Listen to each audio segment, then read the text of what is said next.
What if death wasn't the end? What if it was a doorway, a transformation, a passage into something entirely different? Across cultures and across time, human beings have struggled with one of the greatest mysteries of existence: what happens after we die?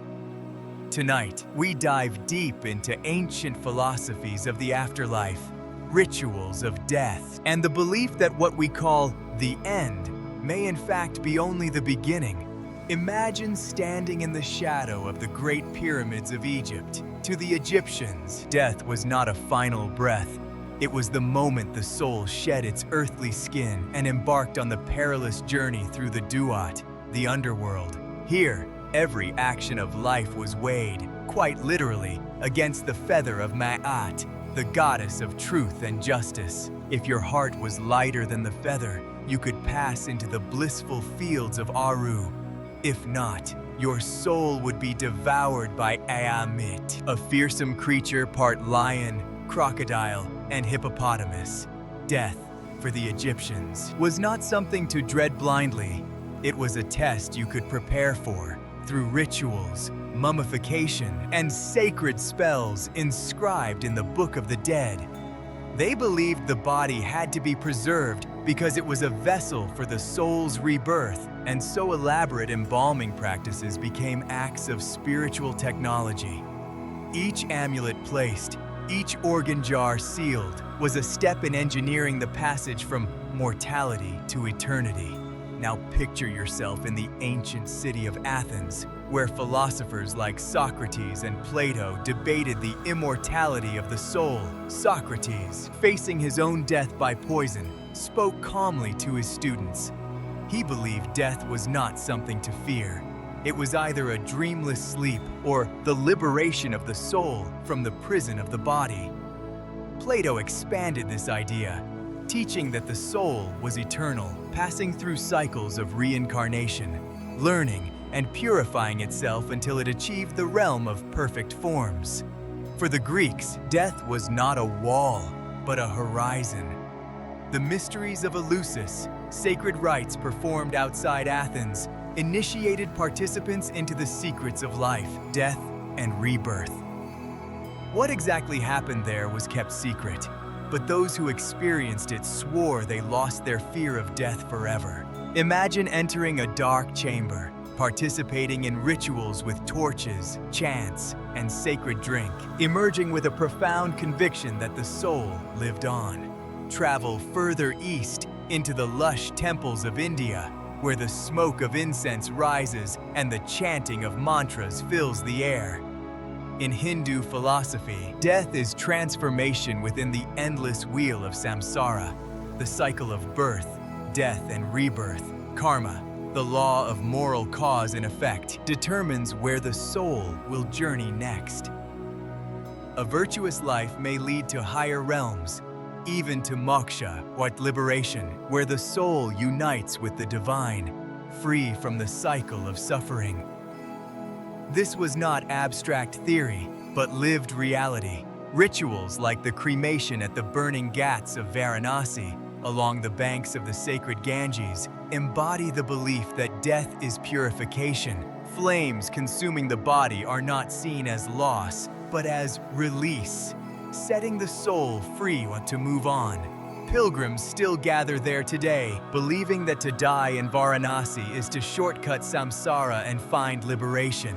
In Tibetan Buddhism, the moment of death is described in the Bardo Thodol, known in the West as the Tibetan Book of the Dead.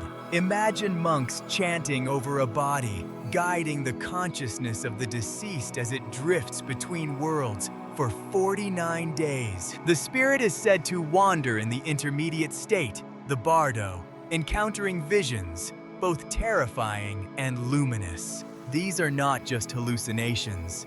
They are reflections of one's own mind. If recognized, they can lead to enlightenment and liberation. If not, the soul is drawn back into rebirth. The Tibetan rituals surrounding death are less about clinging to life and more about training the mind to face dissolution with clarity. The skull drums, the blowing of conch shells, the reading of sacred texts over the body. All are reminders that the boundary between life and death is porous, and awareness itself is the bridge. But death philosophies were not only found in temples and sacred texts, they were woven into the very fabric of ancient societies. Consider the Aztecs, whose rituals were both awe-inspiring and fearsome. To them, death was not a singular fate. It was a path determined by how you lived, and more importantly, how you died. Warriors who fell in battle and women who died in childbirth were honored, believed to accompany the sun on its daily journey across the sky. Those who drowned or who perished by lightning were thought to enter the paradise of Tlaloc, the rain god. Others, however, traveled a long and difficult road through Mictlan, the land of the dead, passing trials of mountains, winds, and jaguars before finding rest. Skulls carved into temple walls, human sacrifices offered to gods. These were not acts of cruelty alone, but expressions of a worldview where life and death fed into each other, maintaining cosmic balance. In Norse mythology, death carried warriors to Valhalla, the great hall of Odin, where feasting and preparation for Ragnarok awaited.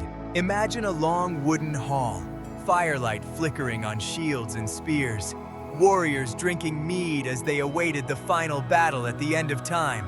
But not everyone earned that place. Others went to Hell, a realm of shadows ruled by a goddess of the same name. To the Vikings, dying with courage, with honor was not just a cultural value. It was the key to one's afterlife destiny. On the battlefield, fearlessness was the ultimate virtue, because death was not an end, but a gateway to glory. Even among the Mayans, death was intricately tied to the cycles of nature, astronomy, and ritual. Kings and priests, buried with jade masks and offerings, were believed to journey into the underworld of Xibalba, a place of trials overseen by death gods. But this descent mirrored the daily journey of the sun through the night sky and its rebirth each dawn. The very cosmos was a reminder. Death and rebirth were not opposites, but two halves of the same eternal rhythm. Their temples, aligned with solstices and equinoxes, were stone calendars linking human death to the turning of the heavens. And then we come to the modern age. In our world of science and reason, death is often seen clinically, an end of biological function. But even here, philosophies of transformation persist.